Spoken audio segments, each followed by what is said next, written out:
What is up, everybody? It is your boys back again with another episode of Franchise Tagged Fantasy Football Podcast. As always, please be sure to leave a like, rating, comment, and subscribe.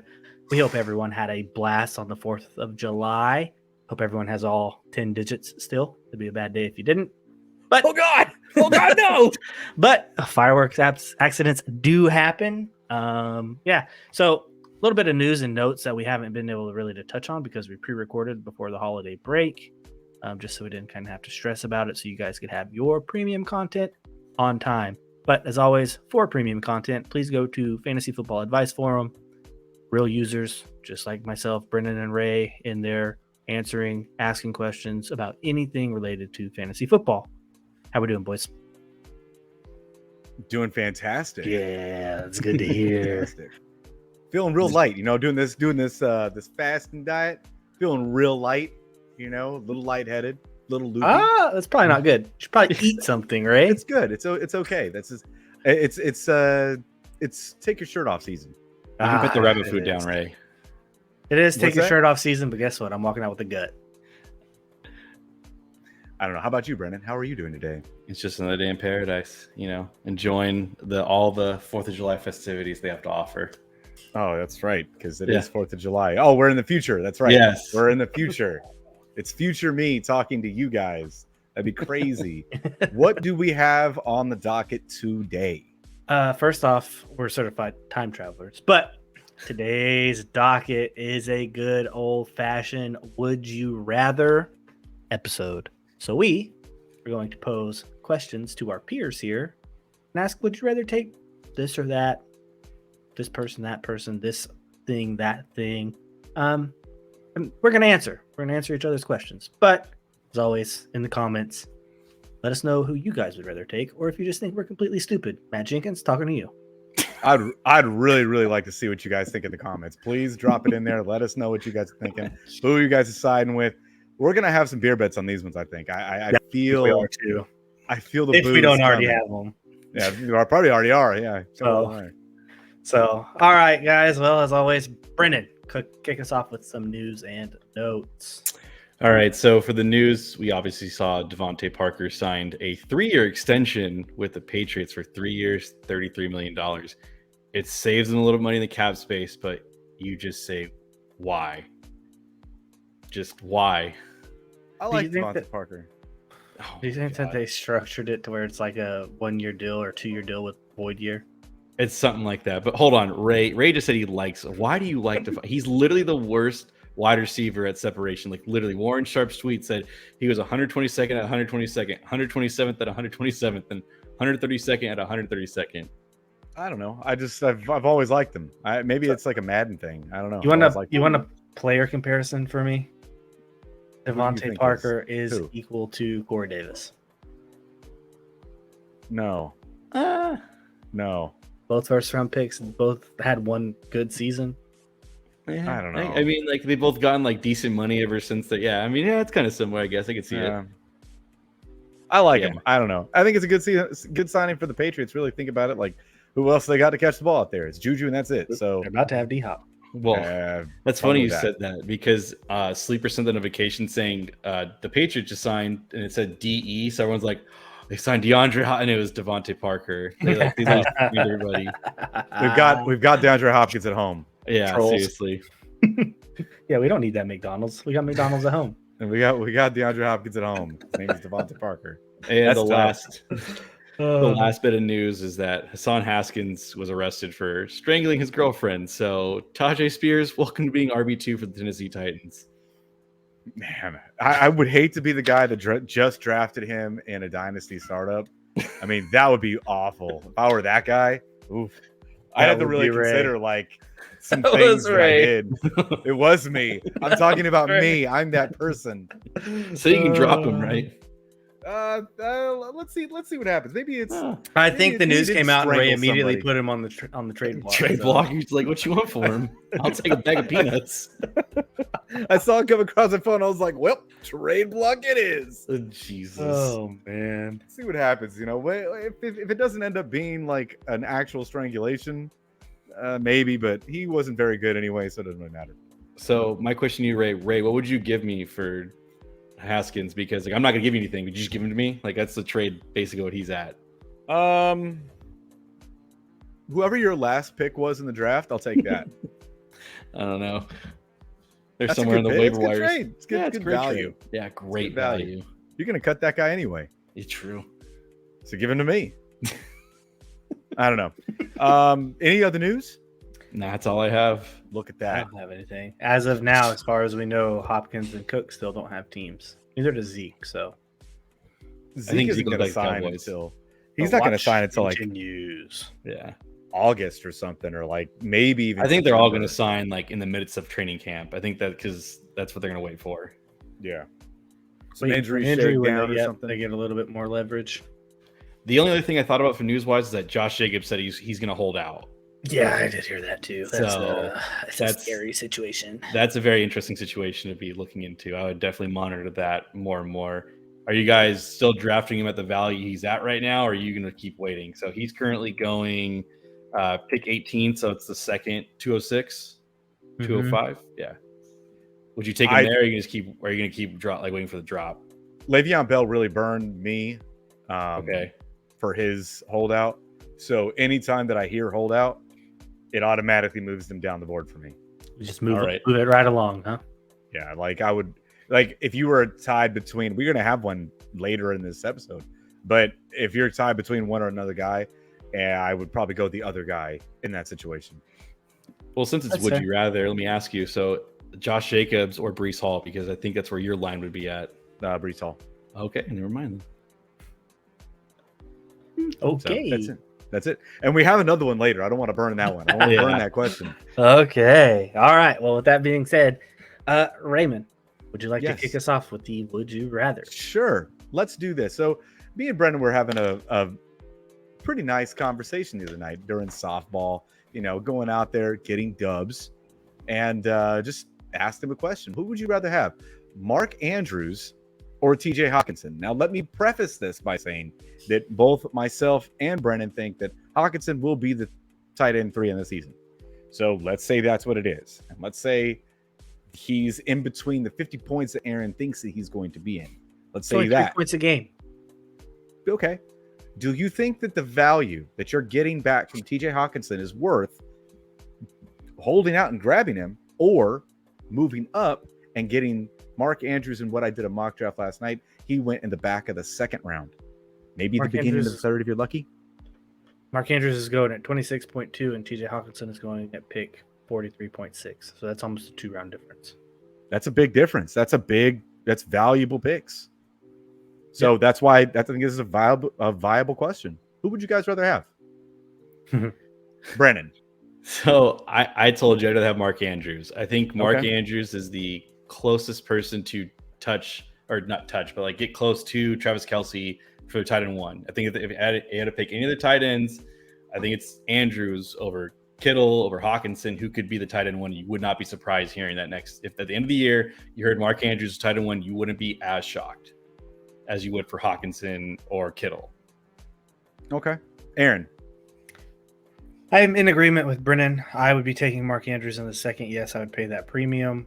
But that's just because I think Hawkinson finishes around tight end 6. I don't think he finishes at 3 again. We've talked about it in depth behind the scenes, behind the podcast, or behind the, not on the podcast. But Ray and I do have a bet. I gave it a 50.5 point over under. So I took 51 that Mark Andrews will outscore TJ Hawkinson by 51 points. And if you break it down over a 17 game season, it's 3 points a game. He just has to outscore him on average by 3 points a game. And You know what that don't sounds like? You know what What? that sounds like? It sounds like you're trying to like make this sound better for yourself at the end of the day. He's in the right though. It's only 3 points. I know a game, you're but, like, right. Yeah. But You're so right. when we first had it, and I was like, yeah, 50.5, and you were like, oh, that's massive. That's a lot. When you break it down into the more finite, smaller scale of what fantasy football is week to week. You have to win each week. You know what I Yeah. mean? Mhm. You can't just look at the end of the season and be like, oh, cool, that's whatever. Like on average, 3 points a game isn't a whole lot, especially for what you would perceive to be the number 1 pass catcher in an offense. I just like Golden Road beer and things like that. So my argument behind it, and we got to kind of speed through these Listen, relatively fast. Yeah, but I get it. I mean, I totally understand. Instead of taking Mark Andrews in the second, you could triple stack wide receivers first, second, third round, or double stack wide receivers, take a third round running back, and then go get TJ Hawkinson. I'm not gonna knock anybody for that because you're setting your team up good foundational pieces in the first 3 rounds. I just don't. My outlook for Hawkinson is different than your guys', so that's why I would take Andrews at that point in time. Because if I'm miss out on Andrews, I'm not taking Hawkinson in the 4th. I'm dropping down to the 5th or 6th and taking George Kittle or Kyle Pitts, someone like that. Okay, that's pretty much. You nailed what I was going to say. Is that really it's just roster construction? You know, if I didn't get Kelsey in the 1st, I'm not going to take Andrews in the 2nd. I'm going to take Hawkinson in the 4th, hopefully 5th. If he's in the 5th, really nice. That Kelsey premium is crazy this year. Yeah, 106. That's too much for me. that's too crazy much for me. But then, it hasn't been wrong yet. It hasn't been wrong. You're getting him at value though. That's the thing though. Is you're not getting anything. You're not getting anything a else. discount. Yeah. No. So my would you rather is Garrett Wilson or Chris Olave. So Garrett Wilson's going to pick. So sorry there, bud. So Garrett Wilson's going to pick 208, 20th overall, or Olave, he's going to pick 306, 30th overall. Strictly redraft this year, right? Strictly redraft, no dynasty. Okay. Go ahead, Ray. So for me, I'm going to take Garrett Wilson over Chris Olave. 1, because of his quarterback situation this season. I believe that Aaron Rodgers is still better than Derek Carr. 2, I think that Garrett Wilson has the opportunity, not going to be, but opportunity to be the receiver 1 in fantasy football. He has the opportunity. I don't necessarily think that Chris Olave has that ceiling. And if you're trying to win, Garrett Wilson's the guy. I am in full agreement with Ray on that. I'm taking Garrett Wilson. There is a path to where he could be the wide receiver 1, but realistically, he'll be a top 6 fantasy finish this year. Whereas Chris Olave might finish back end wide receiver 1, high end wide receiver 2. I am playing devil's advocate here. I actually like Chris Olave a lot. I think Chris Olave, I think he's going to have better numbers than Garrett Wilson, but Garrett Wilson will be viewed as the better receiver. If that makes sense to you guys. I think Derek Carr is going to overfeed him more than Aaron Rodgers will feed and spread the ball around. No. Have you ever seen Aaron Rodgers lock in on his number 1 wide receiver and not throw to anybody else? Yes, I understand that, but I can see them doing a little more. Football from 2016 on. I was going to say in the last 4 or 5 years, he has supported the number 1 wide receiver in football 3 times and a top 5 every other time. Sure, but you can make the argument too. Derek Carr supported Devontae Adams to be the wide receiver 2 this year too, so it's not his best statistical year too. So I get where you're coming from. Yeah, so it's there you go. It's the same thing, same aspect. So different different quarterbacks with the same style of player. So I think Olave has that chance to be a PPR machine. Let me see what you guys think down in the comments because I got to know. This one's close. Yeah, I got to know tight. I know this too. All right. So for me, we're going to shift gears a little bit. We're going to go to a little bit later drafted players. But who has the better finish to the same fantasy season? Aaron Rodgers on a new team or Russell Wilson with Sean Payton? Aaron Rodgers is going at pick 116. Russell Wilson's going at pick 131. So these are late round veteran quarterbacks that you could potentially be looking at taking. I'm taking Aaron Rodgers. I'm taking a chance on a guy that's got a chip on his shoulder that wants to prove that he's still got something in the tank, wants to go win another ring, has a pretty damn good offense around him, and I like Aaron Rodgers' supporting cast more than I like Russell Wilson's. So sorry for the noise in the background here. Got a washing machine going crazy. I think I'd pick Aaron Rodgers over Russell Wilson purely because of Aaron Rodgers' ability to be the better quarterback over Russell Wilson's ability to play quarterback and Sean Payton's play calling. Okay. All right. I'm in agreement too. I'm smashing. Give me Aaron Rodgers. I want nothing to do with Russell Wilson until he proves that he can do it again. I refuse. He will not hurt me again. No way. Oh man, you couldn't even get rid of him last year for a bag of beans. Nope. I tried. I know. Like when you were still on the fence about Geno Smith, I was like, hey, I'll give you Russell Wilson right now. I'll do it. Still no. No. That would have been a hell of a trade too, honestly. But for you, yeah. All right. Back to me. Yep. Ooh wee. Back to me. Ooh ee. All right. So I know that we just brought up a Garrett Wilson take, but I wanted to. I changed my topic, I guess, or my question in the doc so that I wouldn't have Chris Olave in there. I have a Garrett Wilson or Jalen Waddle take. Who would you rather have? Brandon, that's close. That's close. I think for me, I think I'd still have Jalen Waddle. He's a PPR machine. He's everything you want. That's out of a wide receiver. I know Garrett Wilson's ceiling is what you guys think it is, but I think Jalen Waddle has a more safer floor and safer ceiling. I don't know about floor, but ceiling maybe. I don't know. My dream start to a draft would be Garrett Wilson and then turn around and get Jalen Waddle. So I can have both of them and not have to deal with this question. Because it's a tough question. This is a tough question. Yeah. Garrett Wilson will probably be the one getting the double teams, right? Doesn't really matter. He's just going to be the wide receiver one. That offense can probably catch double teams. You can't double team anyone in Miami. So if someone like Jalen Waddle, who's fast, quick, has good routes, and can get open, and Tua can get him the ball, I'm probably taking Jalen Waddle at the value on the pick. That's for me. I'm going to go Garrett Wilson. Again, same reasons why we're talking about Chris Olave. And I know that we're talking about the same guy over and over again. It's probably because we're pretty high on him. Myself, most specifically. But I couldn't not ask the question because I feel like that one is the best one that I had. Yeah. Okay. Brennan, what do you got?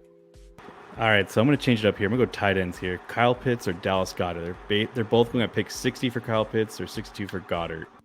I am taking Kyle Pitts any and all day on this one just because I believe that A.J. Brown and Devonta Smith don't leave very many opportunities from a smaller passing pie anyways.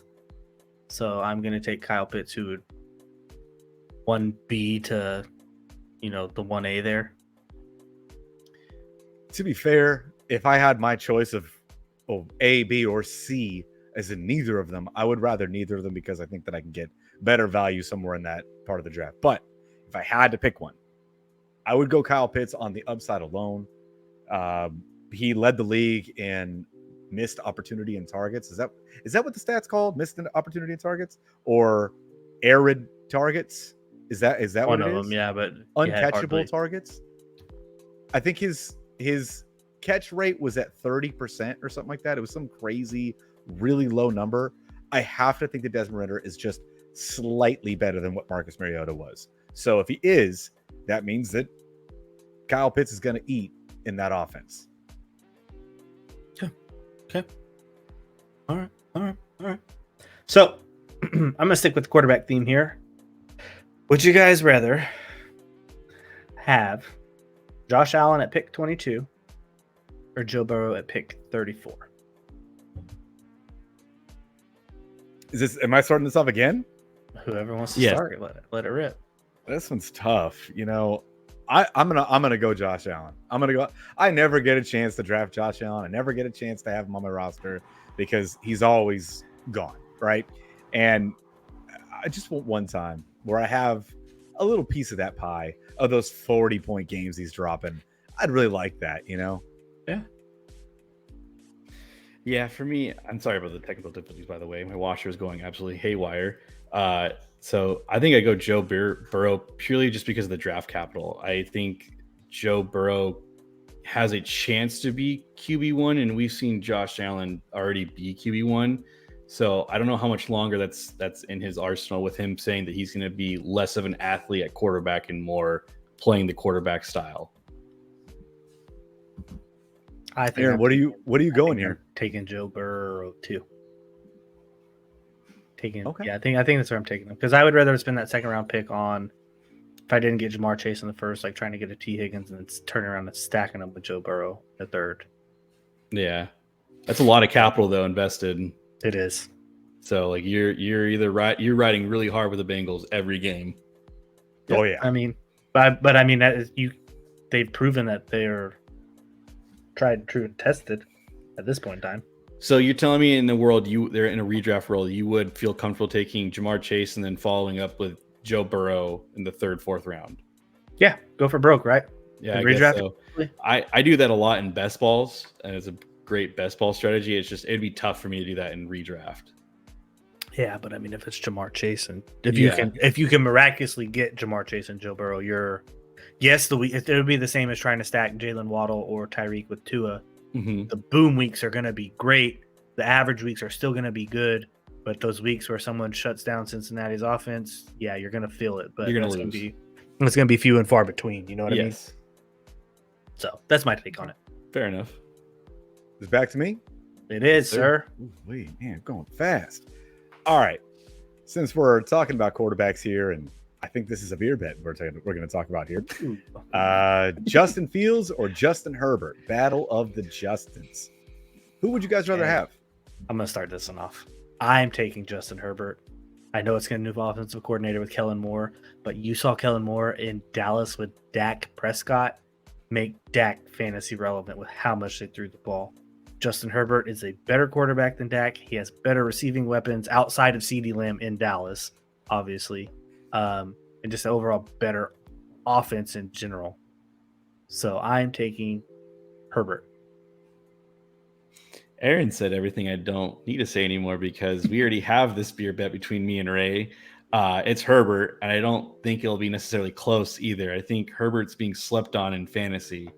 I think we're drafting Fields at his ceiling. You're telling me Fields can? Yes, yes. I don't see that. I don't see it going anything other crazy. He's gonna have amazing weeks, but I can guarantee you he's gonna have a lot of bust weeks too. I don't know if he's gonna have bust weeks like that with his rushing floor. I don't know about that. With his draft capital, he will have bust weeks.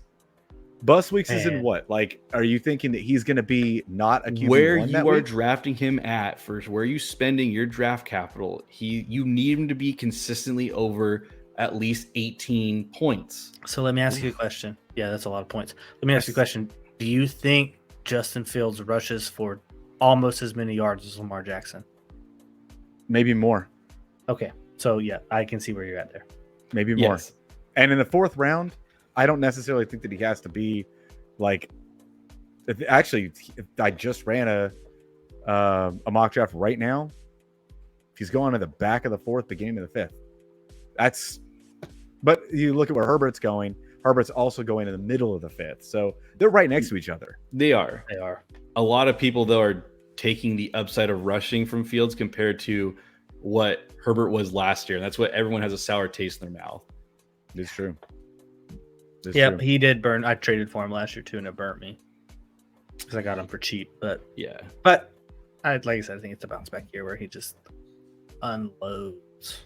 Yeah, I like your bet with Ray. So yes, I like Justin Fields. I like Justin Herbert. I like all the Justins, but I like Justin Fields a little more. I want to take a little. Let us know in the comments on this one on who you guys think. Yes, please. Yes, please. Good. Yes. All right, Brennan, what you got, buddy? All right, so this one's kind of a bit of a round difference. It's about a few rounds difference, but I think I have one higher than the other. So Joe Mixon at 305, 42nd overall, or Cam Akers and the 5th round at 65th overall. This is tough. I can start it off and tell you I'm probably going Cam Akers, but I think I've said it so many times on the show that if there's a suspension looming, if there's a possibility that we're going to be missing games from a guy, I'm moving them further and further down my list. Joe Mixon's not suspended. How about that? Both have a 17-game slate in front of them. Then I'm probably going Joe Mixon. But if you can guarantee me that, but you can't. I can. Yeah. If there's, it doesn't sound like hypothetically speaking. Yeah, I don't think Joe Mixon's actually going to get suspended. It doesn't seem like it. So how is he not? I'm so for this season. For this season, he can drag this on longer than he wants to. Oh, what Kamara did. Yes. So I'm probably gonna go Cam Akers for just the draft round value. I would much rather have one of the 3rd round wide receivers and one of the 3rd round running backs because we've seen time and time again. Years past, the third, fourth round was the running back dead zone, but since wide receivers, especially this year, have been pushed up draft boards so much, you have to take a wide receiver. It's not anymore. It's not the same aspect. Yeah. Yeah. If you're planning on being competitive, you need to start out at least 2 wide receivers in your first 3 rounds. And I'm not taking a third round running back over a third round wide receiver. That's just me personally. Also, Cam Akers coming back. Yes, last year was weird. He was basically dead to the world and almost traded last year, but yeah, he finished the year strong. It'll be his second year back from his Achilles injury, which historical data shows that players after having Achilles, if they ever come back, it is their second year back. They're back to pretty much 100% full strength. Cam Akers coming out of Florida State just 3 years ago. He basically, if you guys ever watched any of his college tape, he was getting hit in the backfield at Florida State, like as soon as he got the ball and still breaking off big runs. So he can definitely do it, and especially in a Sean McVay system where he has a tendency to have a featured back. I'm going to take the gamble, especially 3 rounds later in the 6th round, on Cam Akers. Yeah, that was my answer. I think it was Cam Akers, and I don't think it's necessarily close either, because you got Joe Mixon going around like that 3rd round area, so that's guys. I'd rather have like Jahmyr Gibbs. I would rather have like Aaron Jones, Amari Cooper, Calvin Ridley. Like I'd rather take those guys before even thinking about Joe Mixon. Yeah, I agree. So for me, redraft, you have pick 101. I want to know who you're taking. Are you taking Jay Jettas? Are you taking Jamar Chase? Are you taking CMC? Is there another name in consideration that you would look at taking? Do I get to go first? Yes, Ray, you can go All first. Right. So the actual real answer that I'm going to take if I'm the 101 is Jay Jettas. That if I'm in a competitive serious league, Jay Jettas.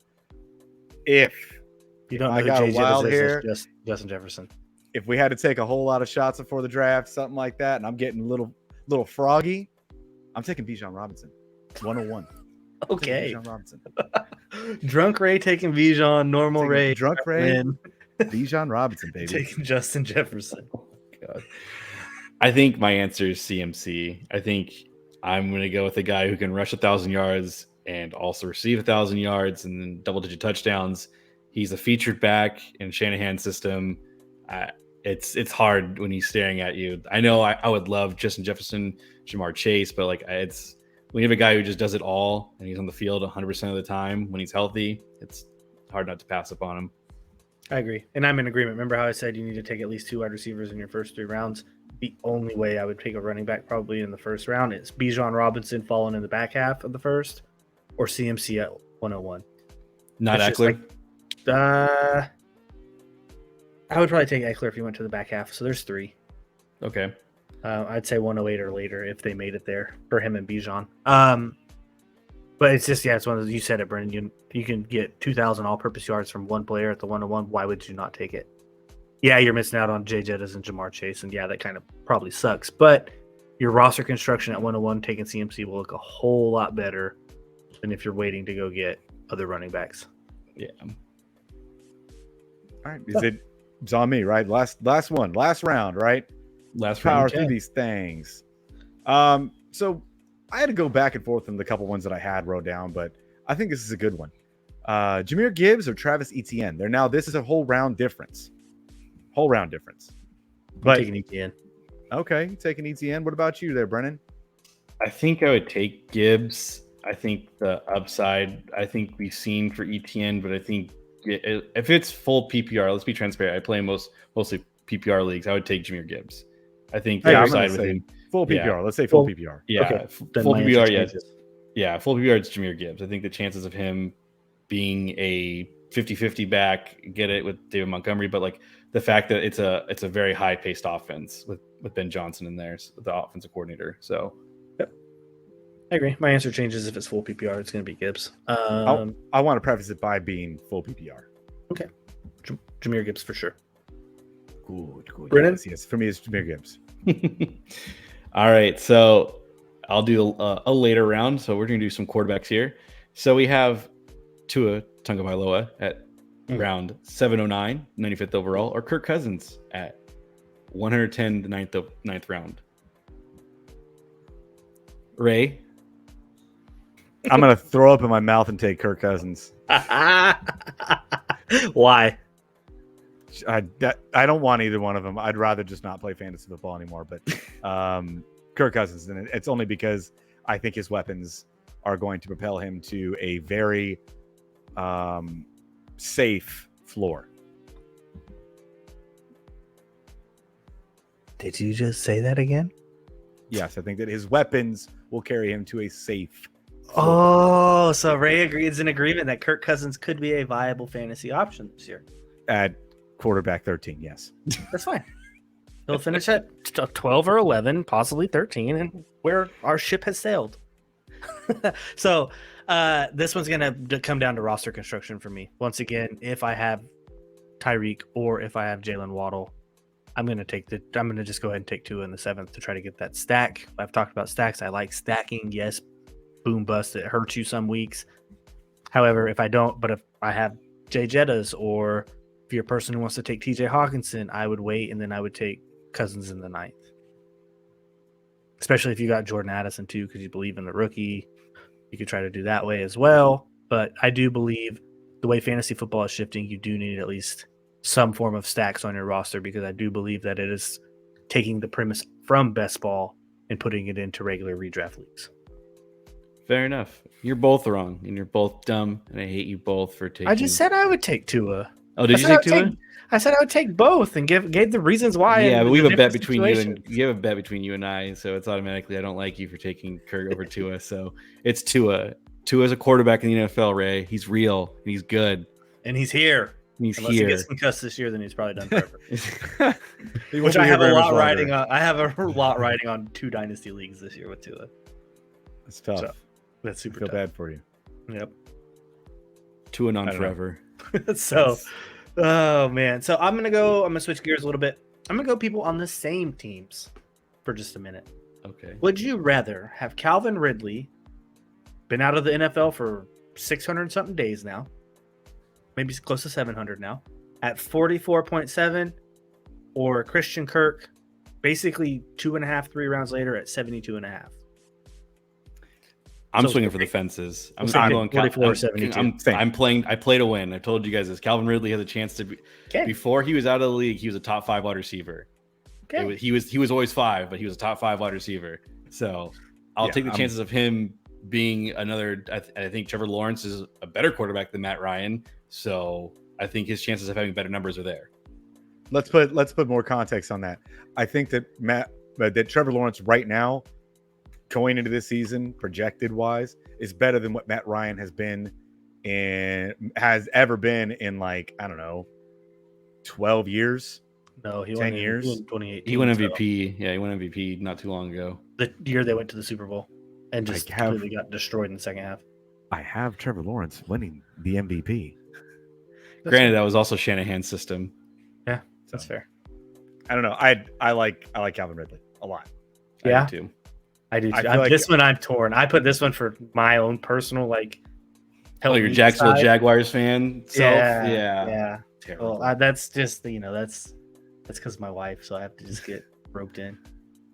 He's going to get priced out of every roster that I have, though. Calvin Ridley will be priced out of every roster. Yes, and I think that's the thing too. I think in when I do my big money drafts here coming in August, I will see Calvin Ridley going way before pick 47th. I can see him going as high as like 40 to like in the back. Yep. The person who has the 12th overall, I can see them reaching for him at 36, 37.